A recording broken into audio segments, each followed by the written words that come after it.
As you wake up in the morning, you want to find the latest, greatest information about criminal cases and have an intuitive conversation about the suspects associated with these cases. Head over to the Bullhorn Betty channel on YouTube.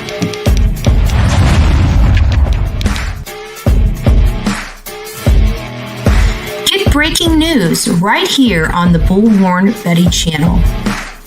Welcome to the Bullhorn Betty Coffee Club. Enjoy your stay and enjoy your day.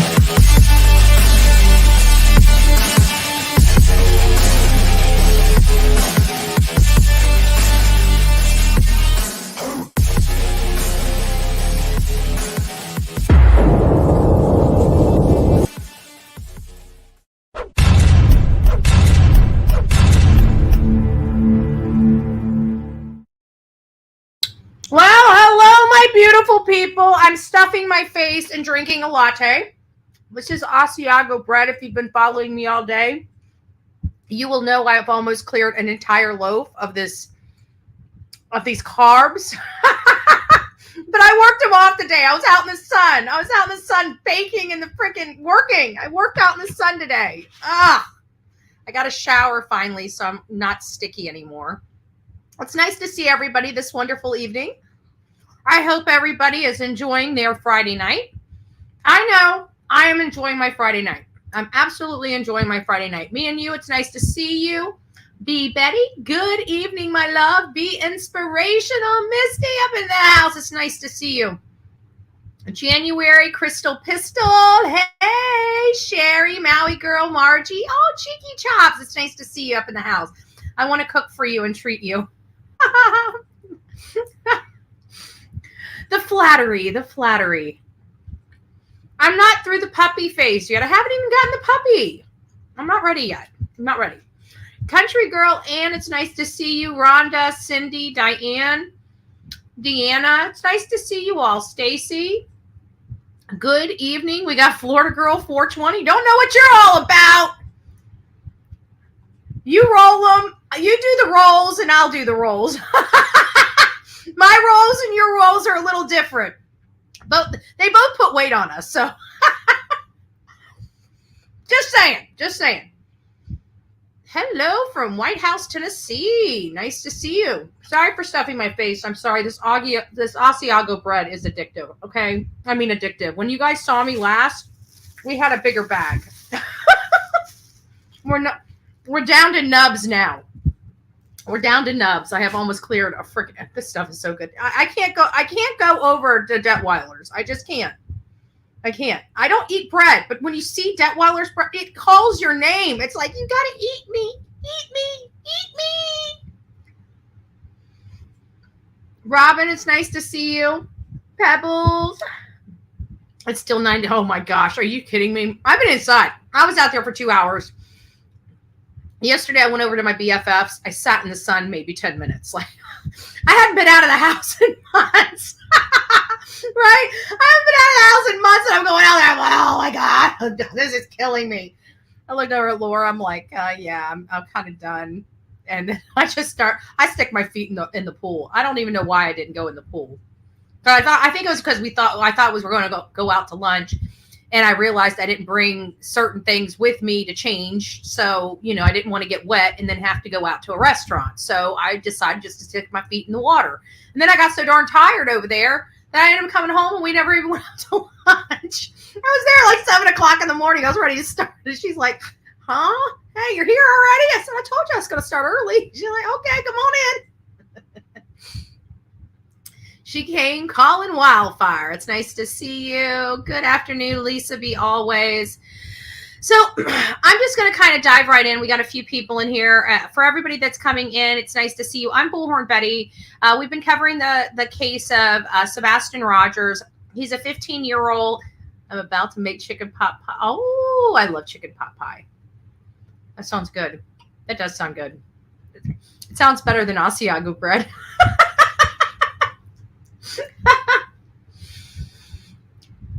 So anyways, we've been covering the case of Sebastian Rogers, 15-year-old autistic boy.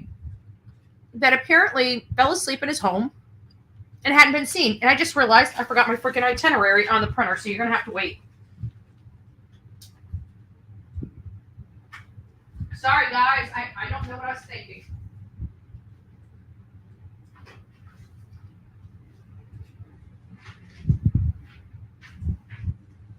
Sorry about that. I usually always grab it before I start, but I apparently forgot something, so I do apologize about that. So a few of the things that we've been going over in this case is all the stuff at the beginning. We kind of really been analyzing Chris and Katie's story from the beginning, right? Not so much what they did that day. The stuff that they did that day, I think, kind of raises a few eyebrows with most of us. It didn't at first for me. Let me be clear. It didn't at first for me. But the problem was, as I've learned about autism, and I've learned a lot from a lot of beautiful parents and grandparents and friends of family and stuff that have reached out to me, that has informed me, all of the different nuances of autism. So it's one of the things that I can say now. I don't know whether they did everything that they said they did. There are some things that are raising my eyebrows on a couple of things that happened on the 25th, but for the most part, it was very vague, but overstimulating. It seemed that the day was overstimulating to a lot of the parents that I met along this story. They were very concerned about how much activity, because apparently autistic children are, they have to have a schedule, but, they're low maintenance, so to speak. I mean, in a sense, they don't really want a whole lot. They want the things that they want. But for all intents and purposes, they're not, unless you have a runner or one that's more active than others. You typically have a chilled kid that just wants to play games or wants to just be in their own world, and so to speak, has no problem being in a room by themselves, has no problem playing games by themselves, things of that nature. So we were a little concerned about the overtaxing day.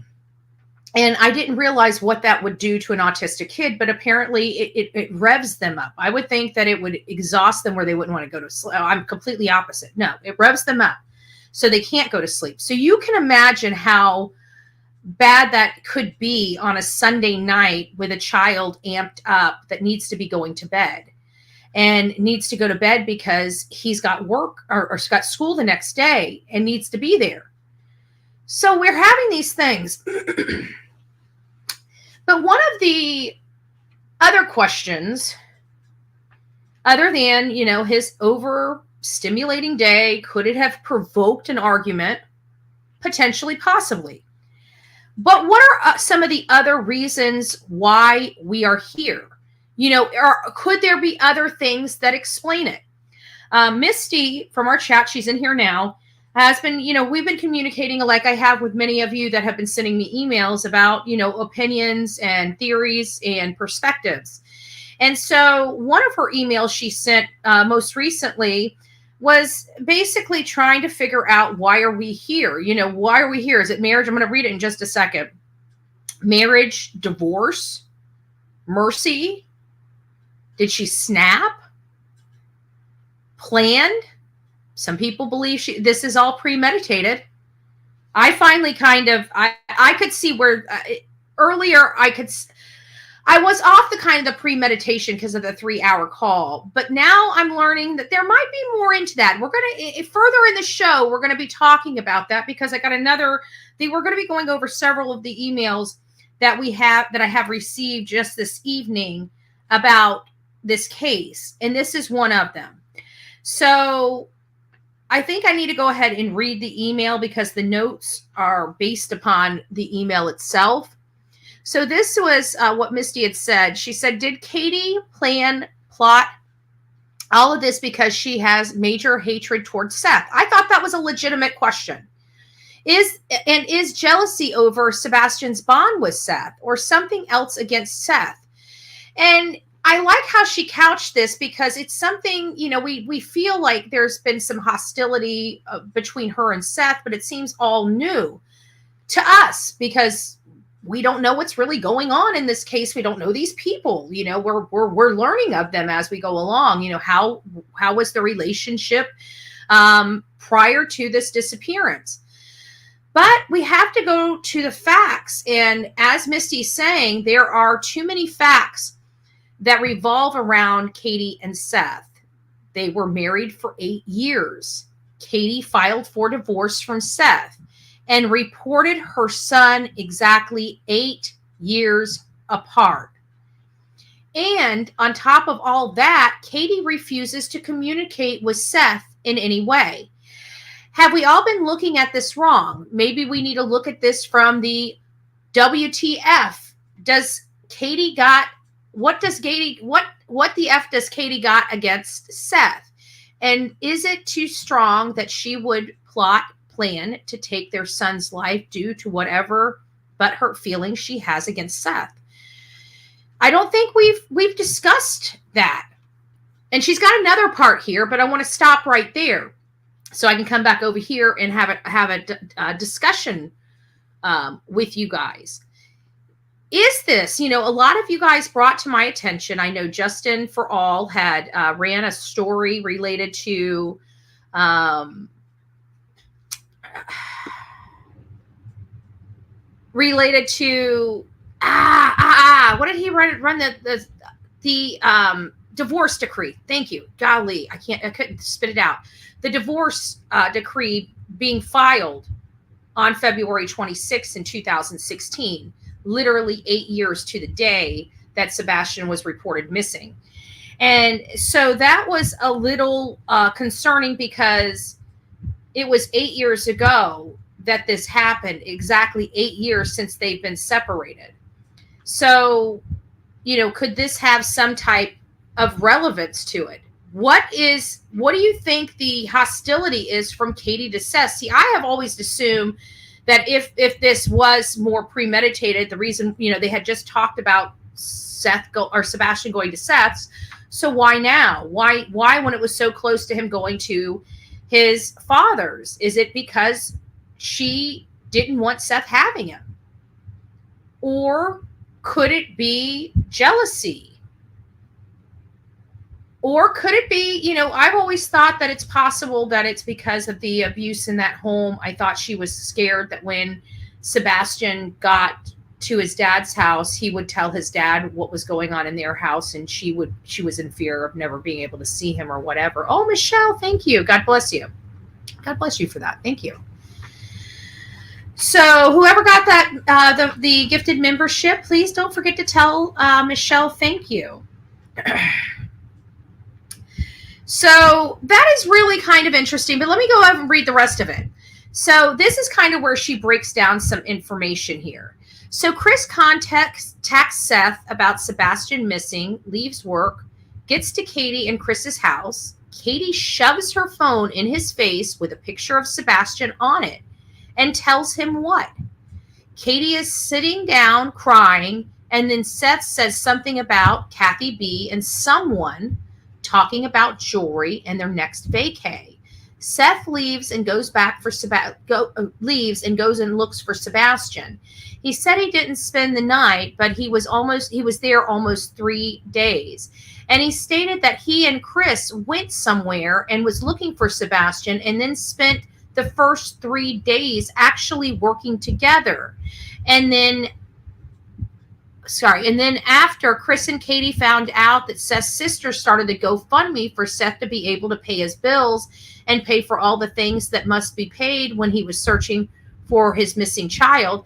After that, Seth and Chris, I cannot remember if Seth stated it was just Chris or both Chris and Katie, one or both, kicked him out of their house, and Katie stopped communicating with Seth then and there. So what the F? I wonder if Chris was concerned that when Seth started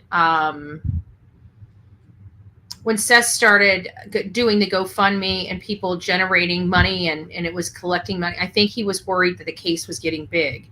If we recall, it sounded to me like Chris did not want this to be as big as it is. Like, this is a national news case. I mean, we have national newsrooms talking about this case and monitoring this case. This is really not what Chris and Katie wanted.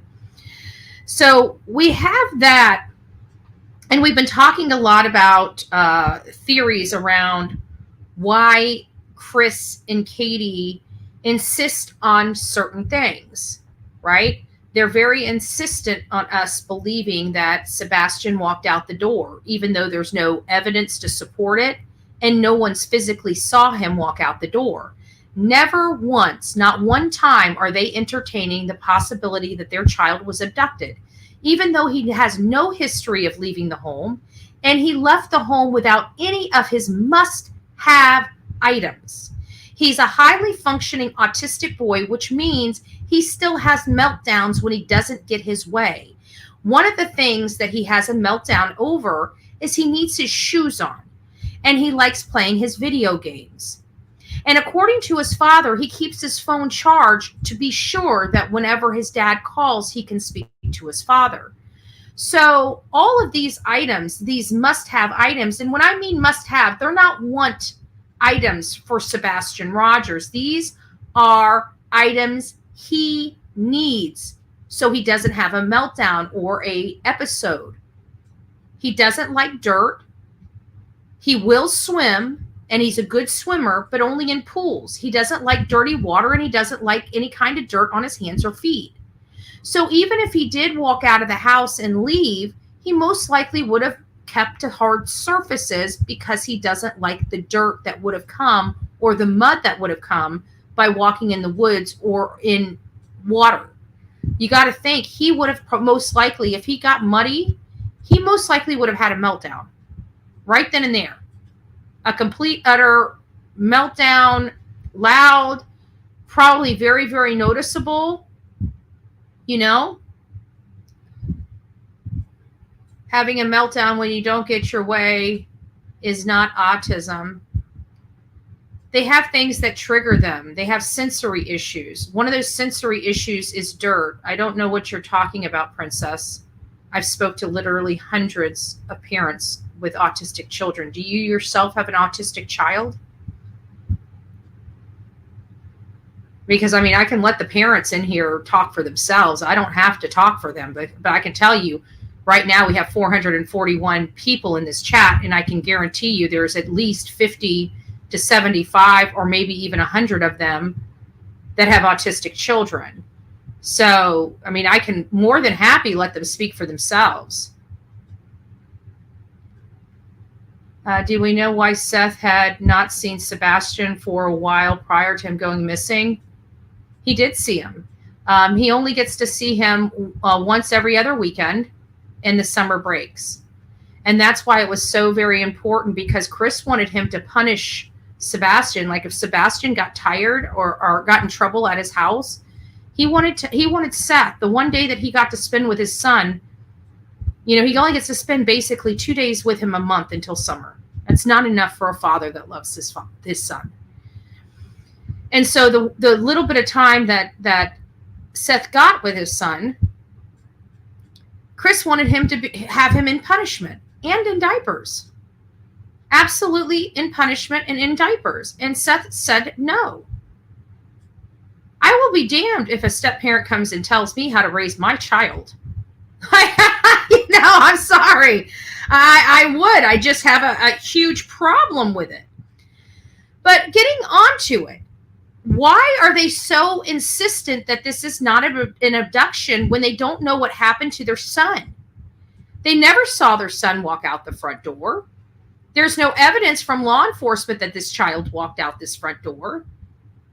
So why are they so adamant that there is no abduction when they don't know what happened to their son? And nobody, and I mean nobody, has seen this child, according to the mother, since the night before at 9 p.m.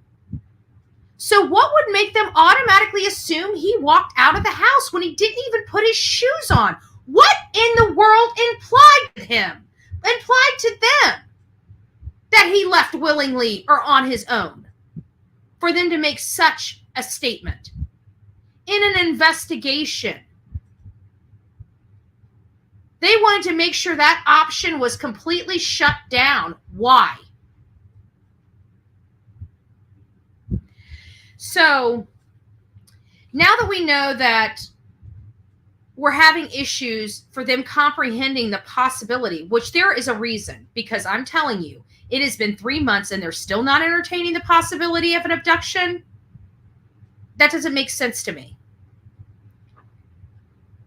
Why won't Chris and Katie acknowledge someone could have abducted their child when they have no clue what happened?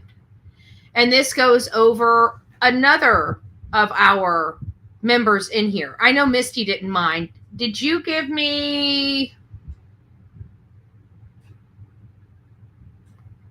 CC? I don't know if you gave me permission to use your name or what name you would like to use, but you're more than welcome to identify you in the chat because I'm about to read your email next. So on this one, CC said, I was watching your video from earlier today. The reason KP and CP are not saying that Sebastian was abducted is because they know that forensics would have been in their house. Never thought about that. I knew that there was a reason, but bingo. I think CC is onto something with that statement. Because guess what? Guess what the one thing that we knew the last time we heard anything from law enforcement was? And that was that they have not done forensics inside that house. So I think CC is okay. It's okay. Okay. Perfect. Well, then you just gave yourself away.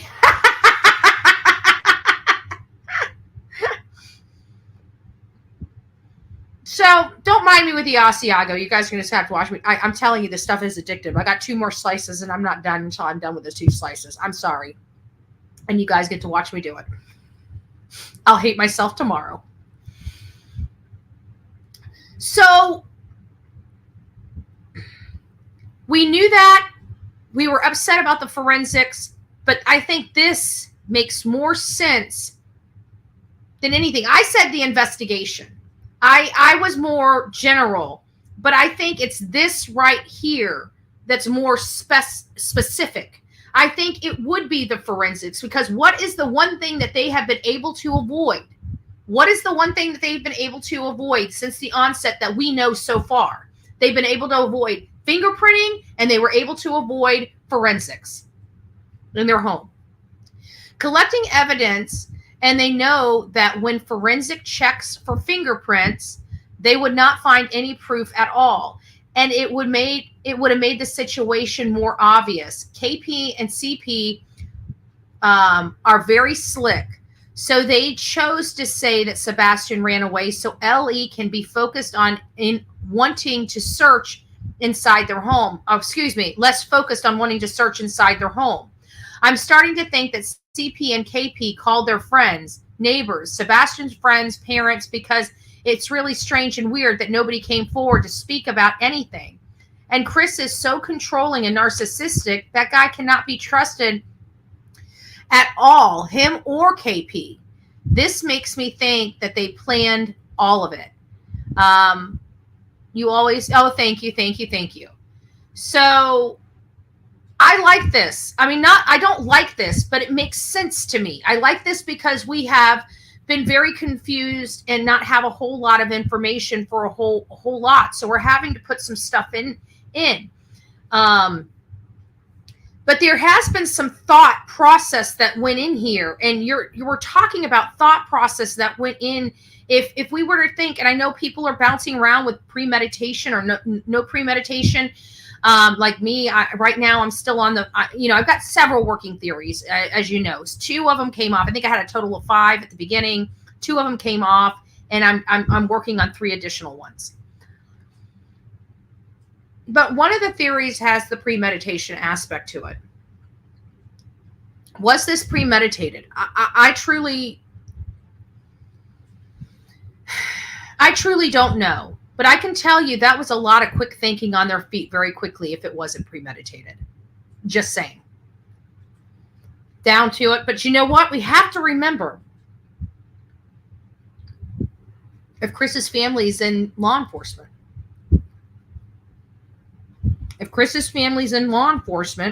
and say it's his sister, say it's Aunt Melissa, I don't know if it is. I don't want to spread rumors. I'm just saying, what if? What if? That's what I'm saying. That's all I'm saying. What if?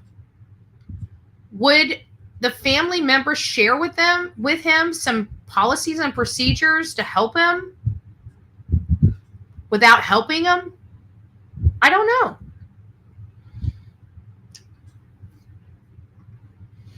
Yeah, you already know it's gotten bigger than they anticipated, because he didn't think anybody would like an R-tard kid. Like, his view of Sebastian was so low and so horrible, he truly believed the rest of the world thought like him. That's how deluded that man is. And to think because he was a victim of a crime that we would turn our back on him because of the crime that was committed upon him. Again, another bias of Chris that the rest of the public doesn't have an appetite for. We don't care. We don't care about somebody's sexual identity. We don't care. All we care is that if there's a victim out there, we want to help a victim. And if there is a perpetrator, we want to make sure that perpetrator doesn't hurt another person.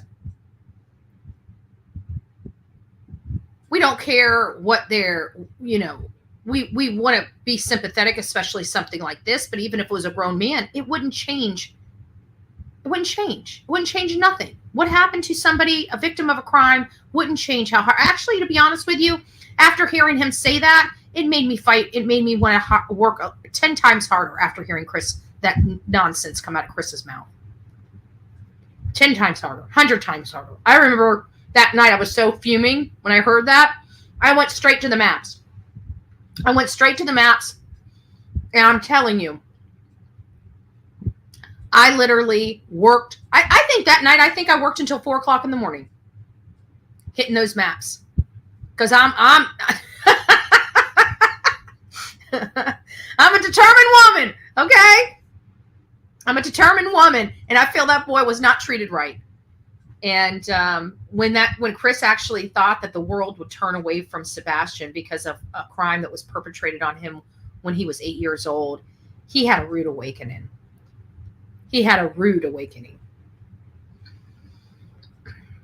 That would be the first rational thought a parent would have, knowing that Sebastian didn't get up and walk out of the house in the middle of the night and all of his belongings. Exactly, Cinder. Normal people would be freaking out, wanting to know who the heck got in their home and where the heck are their child, especially with Sebastian's habits. I just don't see Sebastian changing his habits. I just don't see it. It doesn't make sense. I think that proves premeditation, since they researched this enough to know, yeah, it wasn't premeditated. I gotta be honest. That was a lot of quick thinking on their feet. And if it is premeditated, that means law enforcement needs to go further back in their data, their phone data, their computer data, their automobile data, because if this was pre-planned, then they visited the place where they put them. Period. If this was pre-planned, then both Katie and or Chris were already previously at the place that they put them. And that wouldn't have happened just that night. That would have happened however long they've been planning it. They should have some auto data, phone data, computer searches from months ago or weeks ago. You know what?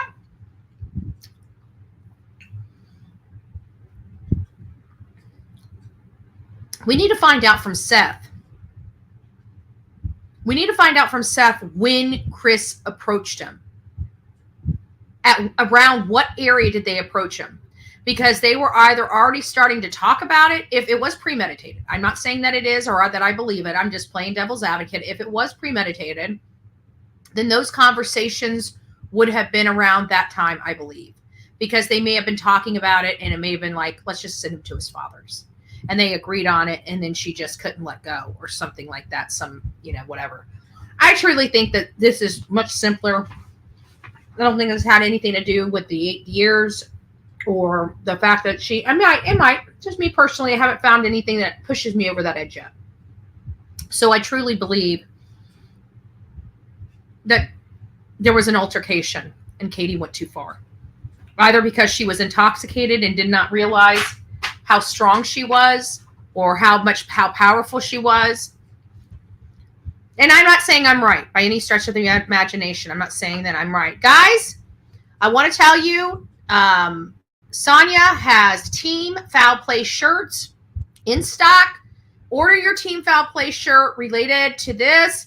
Get your Team Foul Play shirt because I truly feel that we are Team Foul Play. I want everybody in their Team Foul Play shirts because we have to look at this. Why was there no abduction theory? There wasn't. Now. We always go back. So let's just do a recap for everybody that has come into the chat so far. Okay? So Sebastian Rogers obviously went missing, as we know, February 26th. But I'm going to put a nuance on here. Every time we ask Chris and Katie about the day that Sebastian went missing, they talk about February 25th, which is the Sunday. That's one of the first things we're going to point out. That was pointed out by one of our subscribers here on this channel. And it appears to be accurate. Every time she's asked about what happened the day that Sebastian went missing, she answers all the things they did the day before. That's problematic. So then we're starting to look at, why are we here? What caused us to be here? Is this just something where, their son was overstimulated, mom wasn't using her noggin and overstimulated her son. And then when they got home, he was having problems going to bed, an altercation happened and tempers were lost and one thing led to another. Now you have, whatever going on there. But could it be jealousy? Because there was obviously some type of hostility between Katie and Seth. And it sounded like, according to Seth, that, Chris for a while was the buffer. And he enjoyed Chris being the buffer, until he knew what all was going on in the house, which, like Seth said, was enlightening. But could we be here? Could she have done this? Because some people say that this was premeditated. And if it was, is it to save her marriage? Keep from getting a divorce? Mercy? We learned from Seth that it is possible that Sebastian would need lifelong care. Did she snap? And was this jealousy?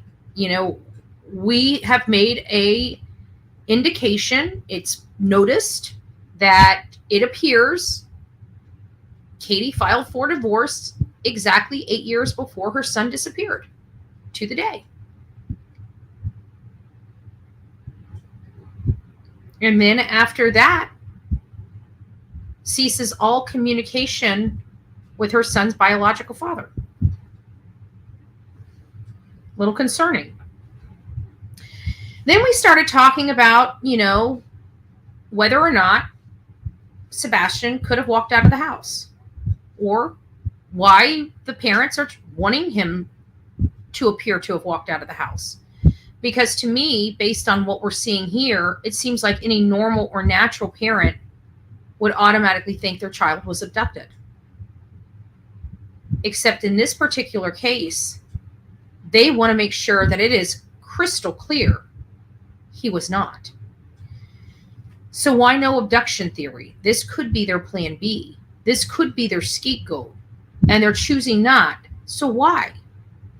And of course, I thought it had to do with the criminal investigation aspect of it. And in part, I guess that is a general bird's eye view of, you know, potentially why they don't want this to be an abduction. And one of our subscribers sent me their theory. And their theory makes sense. If they would have said abduction or stranger danger, their house would have been forensically checked immediately. And to this day, that appears to be the one thing that hasn't been completed on their house. Why they would not even take fingerprints of the doorknob is beyond me. This upsets me related to law enforcement, and I still feel, and I'm going to say it again, that if the Department of Children and Family Services in Tennessee would have notified this boy's father, I truly believe he would have never been known to us. So the next aspect of this has always been the 9 to midnight area. The 9 to midnight area has been an uncomfortable place for many of us that have been covering this case. It's an uncomfortable place because the story keeps changing here. It's an uncomfortable place because what we were told at the beginning and what we are now told, currently have changed wildly. And because of those changes, have us very, very concerned because they're changes that shouldn't be going on in their story. We learned from Katie early on that she apparently was on the couch when they got home from the Texas Roadhouse, which according to us, now this is not factual, this is an assumption of time, that they arrived back home around 6:40 that evening. According to what we've received or reviewed from several different interviews, it appears after returning home, Sebastian was required to take the garbage out. This was his chore. Many of you know a lot of your children have chores, and if they don't, you should make sure your children have chores. Okay? Trust me, they need these chores for when they're out on their own. Okay? You don't want people like me that need their mommy to still clean their house at 44 years old. Okay? My mommy does not clean my house at 44 years old. It doesn't mean I don't want her to clean my house at 44 years old. I just want to make sure that's clear. Okay? Chores are important for kids. So he took the garbage out and came back in the home. And according to Katie, he went to his room, and that's basically where he stayed until she told him to go to bed at 9 p.m. According to interviews, this is where things start getting a little hairy. Okay, it's from the 9 to midnight. We start getting really hairy, really confusing, which I think is by design. And it's in this very, very specific time from 9 to midnight. It's a 3-hour window that a lot of stuff happens in this 3-hour window. And you need to understand this is a 3-hour window. And I think that's why we're focused on these 3 hours. These 3 hours are absolutely 100% critical to this case from my viewpoint. So we learned that she, according to the March 3rd interview that was done on Dutch's channel, Katie basically says that her son went to bed at 9. She was on the couch and started falling asleep around 10. And then she got up after her husband woke her up and made her go put the dogs in their kennel and to go to bed. And she went to sleep in her bed at midnight. She wanted to make sure that she obviously fell asleep at midnight. Chris pipes in and says, oh, but we need to make sure there's something crystal clear because we want to be transparent. Law enforcement has discussed with us about this extensive telephone call we've had. She called me after 9:43, 9:46, and we have not, and we were on the phone from there until she went to bed at midnight. But midnight seems to be the critical point. Her going to bed at midnight seems to be a critical point, and her being half asleep on the couch from 10 to 12 happens to be a critical point. So it sounds like to me from 10 p.m. on, Katie was doing some things that she was not being truthful about. So we have this phone issue where we're wondering, can a phone answer by itself? It's a question that nobody's talked about. And we know that we have questions about this 3-hour call. And there's many people that do believe that this was premeditated. If this was premeditated, then could Chris have already been heading to the house when Katie called him? And would his phone be able to stay in Memphis and answer by itself? Is it possible? Well, yet again, another one of our beautiful subscribers brought this to my attention. It's quite interesting. I gotta be honest with you. It's quite interesting. Noticeably interesting. So, did I get your permission to use your name? All Injustice. I love you, All Injustice. I didn't mean to block you. I am so sorry. No, I'm just joking. I mean, I didn't mean to block you, but I am sorry. I want to add, he has a phone in his truck on the OnStar panel too. Forgot about that. Yeah, that's right. That's right. All right. So I'm going to read your email. I thought your email was very interesting and intriguing. Great job, by the way. Great job. So All Injustice says, I said this last week. Just let you know, I was doing really, really well on keeping up with the emails until I had to take that little detour for that paperwork. And then I got behind in the emails, and I haven't quite caught up yet. So if you guys sent me an email back then and you haven't gotten a response, I probably haven't gotten to you yet. So you did a good job by resending it to me, because I don't know when I'm getting to you otherwise, right? Please read, very important. Crystal clear component. Chris says that he woke her up and told her to put the dogs away and go to bed. Can't leave the dogs loose if there's a mess to clean up. Did he wake her up because he was already there and planning on leaving then? In that case, he may have taken Sebastian with him. Chris's mom may have come to do cleanup while he was on his way back, if necessary, if she had any involvement, or brought cleanup chemicals. There is, somebody did send me this. There are Proudfoots that are directors of a funeral home. You guys all know that. I'm weird with the funeral homes, because I think people make a mountain out of a molehill when it comes to those and people being involved. You'd probably be surprised with a lot of people that are kind of in a lot of trouble that have some type of family in a field like that.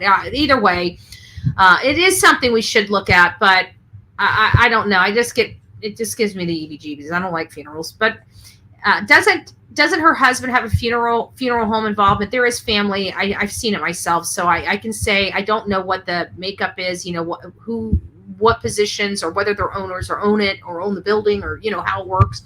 But I do know that there are family members that are definitely associated with funeral home. Cleanup chemicals required with a license. Food for thought.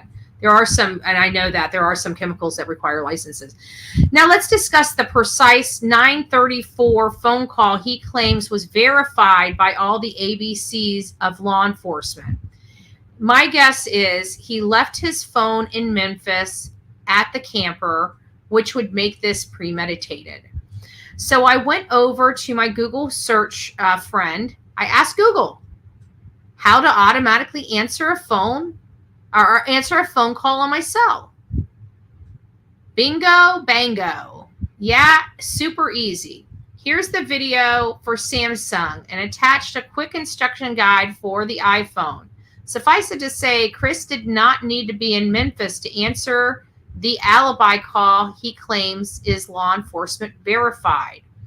Those words are so sus. I'm going to go back to my original thinking that Chris is the one who took whatever to Sebastian. Sebastian may have said, "You aren't supposed to be here." Note, which was the CPS call issue back in January, according to Chris, apparently drunk on YouTube after 11 p.m. I heard somewhere that this particular weekend was supposed to be with Seth, except he got a call to cover a weekend shift. Seth mentioned it on an earlier video. Oh, that's interesting. I'd like to find that video. I'd like to ask him that. Actually, let me find my pen here and let me write that down. Actually, it's in this email. But what I do is I end up losing these emails. I'm like, I was supposed to go back. That's how I lost Yada. Yada got gobbled up when she sent me something. What is this? Was Seth supposed to have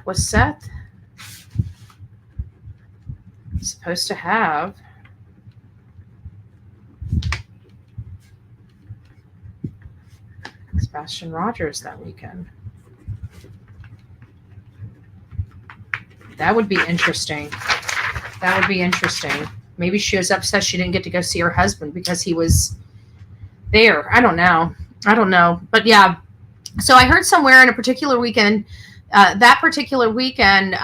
guess Seth was supposed to have him, but had to take a shift, which removes Seth and alibis him up, as we know, but also he won't be in contact with Sebastian either. If he's at work and his cell phone is in his truck for that entire night, therefore no good night, no good morning calls from Seth to Sebastian. And now brings me back to the bite marks on Chris's arm. I believe he's in it deep. I think it was planned. Sebastian had a super great day. I think Chris had his phone set up to auto answer to Katie because he may not have been able to pull his phone out and swipe to answer while operating the crane. So it is possible he can set up individual profiles to automatically answer. He said he was wearing 2 earbuds, one for the work radio and one for his phone. Law enforcement can't be this stupid, can they? Are we getting close to an arrest? And so there is a short video attached. I don't know. Oh, and that's the, okay, I see what it is. And that's the video. Can I play this? I'll turn off the, I don't know how to turn off the volume there. We'll turn off the volume and just show you. So it's going to show you how to, right there, for you to have your phone answer automatically. Answer and ending calls. Answer automatically. Look at that. After 2 seconds, 5 seconds, 10 seconds, or custom time. Look at that.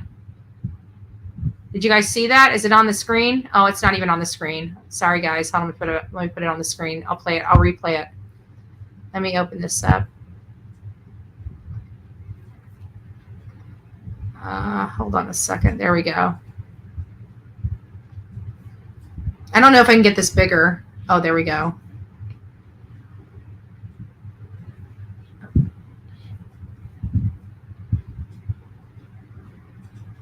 Interact integrity, answering and ending calls. Sorry. And there it is. Answer calls automatically. And all you have to do is turn it on. And you can answer after 2 seconds, 5 seconds, 10 seconds, whatever. That's crazy, huh? Absolutely crazy. So, absolutely, there is a way. Yes, they can see it. Okay. We can't see it. Okay, you guys did see it. Here, let me put it back up just for all of you guys to view. Let me see if I can get it on a bigger screen. There we go. Take that off. Maybe take that off. All these banners. There we go. There you go. It's just that easy. I'll let it roll through just another quick second. See if I can get this. It's just that easy. I'm gonna let it roll through and let you guys see how quickly it'll start over again.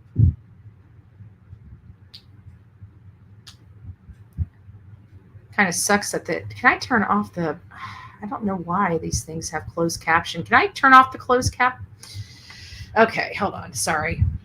It's obviously giving me a rough time over here. Can I turn off the closed captions? Jeez Louise, that's a pain in the ass. Okay, so let's try this again. Now you guys hopefully can see it without any problems. So this is how you automatically connect your phone to answer when it rings and you can't answer it. Answer automatically right there. That's as easy as, that's easy. I don't know what it said. That's could they do this? Yes, they could. They could. I was shocked. I didn't even think about that. Let's see what you guys said. He could have forwarded his number to another phone. Forwarding, I think, is tracked. This, I don't know if it would be tracked because he needs to leave. He needs to hit the road and, you know, he needs to leave his phone there so he can look like he's at home. Maybe I'm overthinking it. Damn, is that for an iPhone? Because I didn't even know they could do. I didn't either.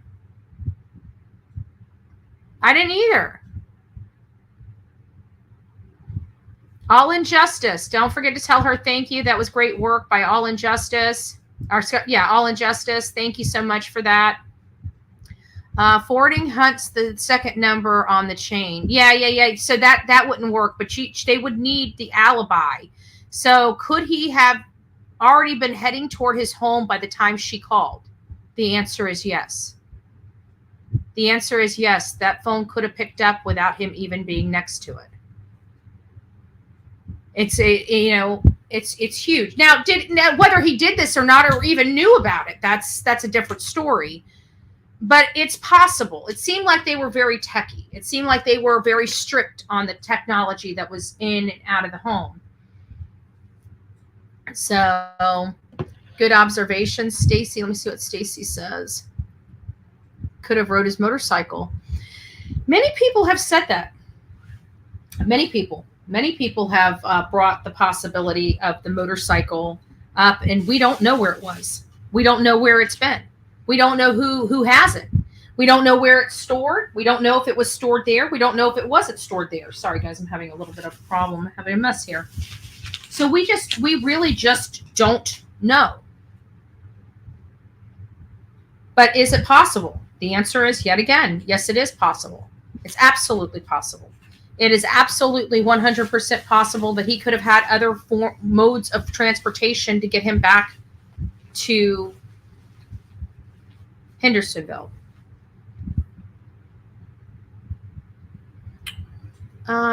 Charging for interviews. This is a rumor. Yes, I want to be very clear while we have 600 and some people in here. This whole rumor that's been going around is just that. It's a rumor. Seth was not at a crime con. Seth has never asked anybody for a dime to give an interview. This was a horrible rumor perpetrated by some, yet again, but her people that do this for a living. I don't know what else to tell you. Sometimes the truth hurts. Sometimes the truth just hurts. But he wasn't there. He didn't have anything to do with it. And it's this faction of horrible people on the streets of YouTube that keep peddling this nonsense and garbage around. And it all starts with Facebook groups, right? Because we have a master person that has a lot of different accounts and manufactures his own news and has been for years. So, there is that. So I'd be careful what you read. But Seth was not at CrimeCon, and he's not asking anybody to charge for interviews. So it's a lie. And why would somebody lie about a father of a missing child? Sounds pretty sick and twisted. The company would still be able to track it. Yeah, well,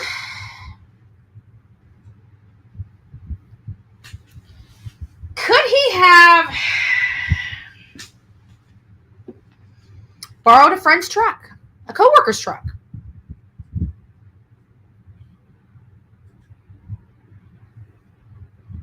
Could he have, does he have a friend there that he could have said, hey, let me borrow your keys. I need to go do something. Or maybe somebody in the park that he's befriended for being there, since however long. Pepper Boyd says, clutch your pearls. Just a video on this exact topic earlier, and he shows H of W to use the features. So I believe that 3-hour call is crap. It might be crap, but it appears it happened. The call very well may be crap, but it appears it happened because law enforcement knew about it. It is possible. And again, we have to take everything that Chris says with a grain of salt, because he's been caught in so many lies. I don't know whether to believe anything he says. Frankie, can you please watch the practical linguistic videos of the language they've used? He's brilliant. Practical linguistics. Can't copy that. I hate this. Let me go on the other side and see if I can copy it from the other side. Hold on a second.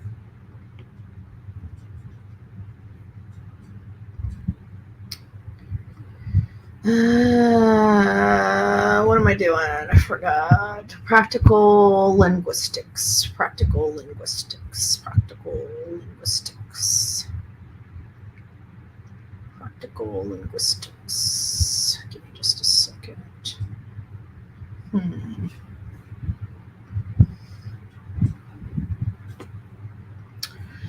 All right. I don't see them. Practical linguistics, maybe. I'm sorry. Oh, never mind. Found them.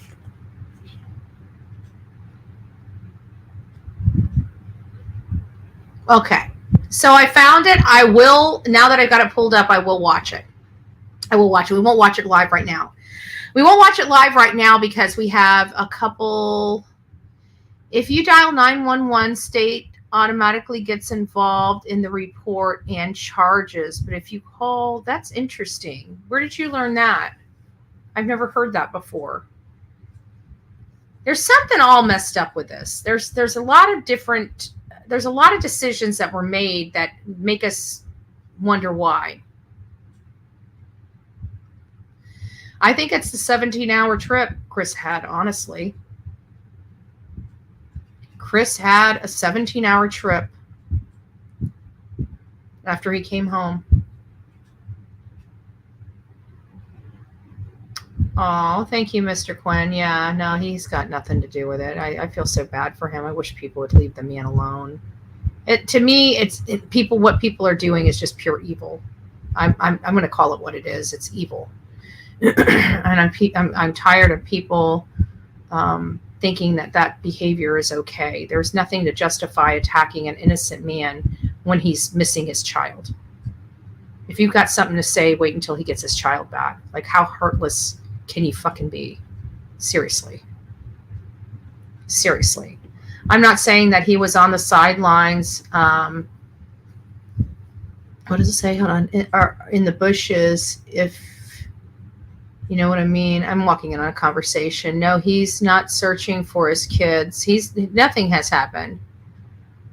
There was 70,000. No, there wasn't 70,000 for billboards. I think it was up to $1,000 spent on the billboards. They're blips, so it sounds more than what it is. So what they have is I've researched all of it. So it's little blips. So they order. They create the sign that they want up there, the digital sign, and these are different signs all throughout all different states, and so they pay for like an 8-second spot. And so they 8-second spot all these different billboards. It's not a billboard with just designated for his face. They get a blip. It's on a digital billboard, not the wood billboards. These digital billboards, they roll through different ads. And so you get like an 8-second ad. He's up there for about 8 seconds, and he hits all these different billboards. And so that's how it works. But no, I looked at everything. I looked at the receipts.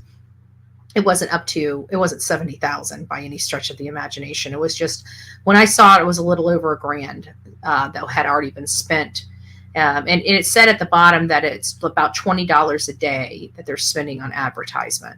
So for them to have, and I don't, again, this is just some of the screenshots that were sent to me, but either way, it's legit. I've looked into it. It's legit. And they've got several different billboards that they're doing these 8-second ads on. So they are circulating. They are getting around. Yes, and talking about how Seth has not spent any of the money to find a son. He said Seth was fat and he was spending the money on himself. Well, that's kind of funny because the money's still in the account. This is rumors. I mean, it's just, this is my suggestion is start having people, if they're going to make these outlandish statements, hold their feet to the fire, make them produce the receipts. If you don't like being lied to and deceived and you want the truth on this, make people start giving you receipts, not just their words. If I've got receipts out the wazoo, literally receipts out the wazoo. There's some things I can't share, but for the most part, there's a lot of stuff I can still share. There's a lot of stuff. So I would just be careful. Well, Gail, I'm sorry, but I've watched his commentary, and here lately, he seems like he prefers attacking an innocent father that's missing a son, and it's unfortunate. I can tell you that he would have never in a million years dreamed. I mean, I don't know this side of the creators. I've never seen this hideous side of them before. I don't know what happened to all these great creators. I don't know. But in my opinion, they are attacking an innocent man when he is going through the worst time of his life. There's no respect or honor in that. Ever. There's no respect or honor in that. So I don't know where you guys come from, but that's like a no-go for me all day long. It's sad. I knew he was in entertainment, but he always used to be funny and stuff like that. Now he's just nasty. I don't want to talk about him. I don't want to talk about him in front of his face or behind his back or anything else. I'm just disappointed. I'm really disappointed. He don't give a rat's ass. He doesn't obviously really care. So what do you do? What do you do? I can't listen to it. I used to call him friend. I've never seen him attack an innocent man before, but it's disgusting. So, to each their own. But I can tell you that, as far as ever, these people don't realize, we're going places. We're going to continue to go places. We're going to continue to grow. We're going to continue to be all throughout this country. We're going to be continuing to be us. There's nobody that can talk about cases. Some people talk about cases, but we really talk about cases. We get into the nooks and crannies. We have reality checks here. We have, think tanks and things of that nature. But at the end of the day, we're all over the country. Why anybody would intentionally go out of their way to do something that would ruin a friendship that could benefit the long haul is beyond me. But, I'm one of those people that once that bridge is, burnt, it's burnt. Like, I'm not an insurance company. I ain't rebuilding the bridge. You get my drift? So what do? We pick up, we move on. It's about Sebastian. I'm praying to God that it comes back around to Sebastian. I don't know this new true crime. I don't like this new true crime. It's not my true crime. And we're not going to sit here in it. But there's one last thing that I wanted to go before we sign out for the evening. And that is over, again, keeping all with this 9 to midnight time frame, and then now we're getting into the after midnight time frame. So we are to believe that Sebastian walked out the door, the front door, and that he walked out the front door, but it was so stinking dark that the camera couldn't capture him. Justin has been going through each interview again and writing everything CP says to find all the lies and inconsistencies. Oh, good. Well, he needs to, hopefully he'll collaborate, because we've got several people on this end working on those too. But I think if everybody goes through them, we should have a good understanding of what's in them here shortly. So if you'd like to share notes, just let me know. I'll share what we've got, because at the end of the day, it's really honing in on these things. I found it strange that a creator got a cease and desist, and then a couple days later, a bunch of creators did too. Did she send a copy to all of them? I wouldn't know. I'm Bullhorn Betty. I'm not. I don't know. I don't know what goes on. And it goes on the ins and outs of there. Like I found out, just like everybody else, when you started seeing the thumbnails show up on YouTube, and it's like, well, I understand. These people were sullying his son's name and saying horrible things about him. You can't sit there and dog his father, the only one looking out, and not be dogging that boy, that 15-year-old autistic boy. People are getting up to their freaking eyeballs with the bullying on these platforms. You don't control somebody. You don't control their behavior. You don't control what they wear, what they say, how they spend their money, how they talk. If you don't like it, buzz off. It's really that simple. Buzz off. It's your problem. It's not the effing world's. Cry a river, build a bridge, get the F over it.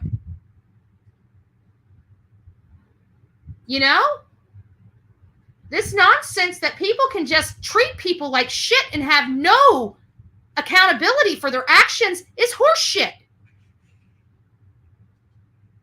They have dogged that man and ran his name slack through the mud over hurt feelings. Every last one of them cocksuckers should be sued out their ass for inflicting intentionally additional distresses on that man. At minimum. Let's not get into the defamation or any other stuff or any other of the other legal claims. And if they are going to sue, go for the snake. Go for the head. And we all know who it is. That would be my suggestion. Just saying. If you're going to get one, go big or go home, baby. So if Seth or Tony are watching, if you do choose to hit one of them, make sure you go big or go home. Because we know who started all this shit for you. Go grab the ringleader. That would be my suggestion. I feel bad for Seth. CP and KP are hiding what really happened. Ellie should pull them separately. I'm pretty sure everybody keeps saying they need to pull them in separately and interview them. I guarantee that they have been pulled in separately and have been interviewed by this point. I will almost stake my channel on it that those two have been brought into an interrogation room separately at this point. Without a doubt in my mind. There's not a doubt, and I'm telling you that. I know that for a fact. Did a cop tell me that? Not at all. But I know without a doubt in my mind that happened. They have been interviewed separately. Guaranteed. Guaranteed. And you know why? Because it's part of their policies and procedures. Most telling statement I heard was CP saying they never thought it would get this big. You know what? And it spilled volumes because we were chatting about that. Like we were chatting about, because part of our theory is that, he did not expect it to get this big. They expected this just to be, missing boy, a run of the mill, missing boy, 15-year-old, nobody's going to think of a thing. That was an innocent boy, and God don't like ugly. If nothing more, to Chris and Katie, this should show you the power of God. This, of everything in your life and in your soul, this moment right here should show you the power of God, because he moved mountains. He brought us all to your front doorstep when you thought you were going to be able to just say he was just a missing R-tard kid that didn't get his way and ran off, and how he ruined your life.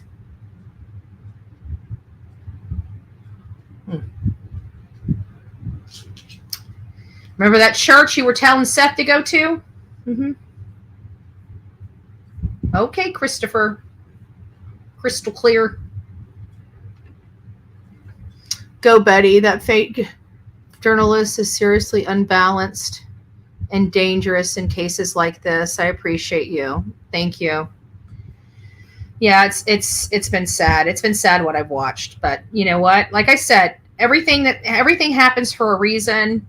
You know what? We got to watch it. Thank God we weren't sucked into it. We kept the high road. I saw this coming a mile away, because at this point I'm freaking seasoned. I want nothing to do with this junk out here. We are so far ahead of this and so much better than this that we are just going to continue talking about true crime and the people of true crime. We talk about the victims. We talk about the suspects. We help those we can. That's what this channel does. Can we save them all? No, we can't. But we help the ones we can, how we can help them. That's all this channel can do. That's all it's expected of us. And at the end of the day, we get out there in the field and put our boots on the ground and seriously look for these people. There are very few of the people that do this work.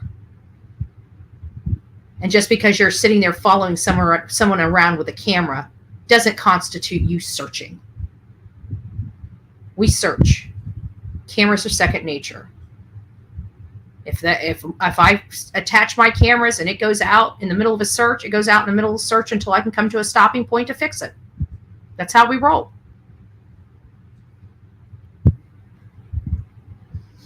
Do you know why they are pushing the whole runaway theory? Retired FBI said there is no crime in runaway. Right, and that's what it comes down to. They didn't want the investigation and they didn't want the forensics. That's why they've been absolutely adamant. That's why they refuse to entertain the abduction theory. Seth needs to keep his head up, keep talking about his son. Yeah. And that's why I came out here earlier. I was screaming, say his name, say his name. I want the whole freaking world saying Sebastian Rogers' name. But you know what? It's not beat up Dad. Dad's the only one out here. And screw you, because you guys are trying to act like you know this man. You know their life because you read a freaking few reports. You got to know what's happened in 40 years, right? You got to know what's happened. You know everything that's happened in 15 years of that boy's life because you read 2 damn reports. Down with the father. That's horse shit. Horse shit. You don't treat human beings like that. This man lost his son. He's innocent of a crime. And any dirtbag that still wants to run this man's name through the mud deserves to go to court. If you don't want to go to court, I would suggest you cease and flippin' desist. Pretty simple. Pretty simple. Seems like an easy thing to do. It seems like a bunch of idiots that can't control their own behavior. You brought this on yourself by being pieces of shit. So now quit talking about the boy and move on. You've done enough. The family don't even want you. Move on or get sued. Or listen to the Yahoo that sues everybody in the world telling you, don't worry about it. Let them sue you. Yeah. I bet you he wants everybody to be sued. Just not him. Bet you he don't want to face that. Okay. Go sue everybody else. Well, me, I'm going to be advising go for the head of the snake. That would be my suggestion. The one that started all of this. Just saying. That's how I roll.